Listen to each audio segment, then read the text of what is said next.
இன்னைக்கு நாம பலாக்கொட்டையை வச்சு எப்படி ஒரு பலாக்கொட்டை குழம்பு சூப்பராக வைப்போன்றத பார்ப்போம் வாங்க.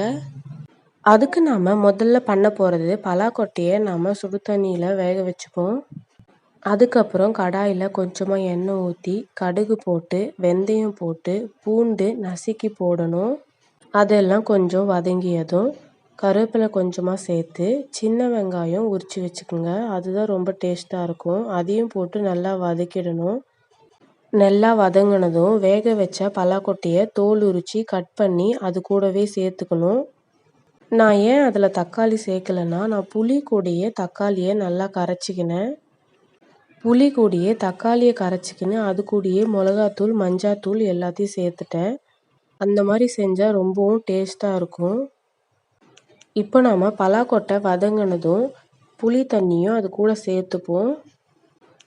இது நல்லா கொதிக்கட்டும். ஒரு 1/4 மணி நேரம் கொதித்து நல்லா சுண்டி வந்ததும் கேஸை ஆஃப் பண்ணிவிட்டு பரிமாற வேண்டியதான். இதே மாதிரி நீங்களும் உங்கள் வீட்டில் பலாக்கொட்டை இருந்தால் தூக்கி போடாமல் இந்த மாதிரி செஞ்சு பாருங்கள். ரொம்பவும் டேஸ்ட்டாக இருக்கும். குழந்தைங்களுக்கும் ரொம்ப பிடிக்கும். இது ஹெல்த்தியானதும் கூட. ஓகே ஃப்ரெண்ட்ஸ், பாய். அடுத்த வீடியோவில் பார்க்கலாம்.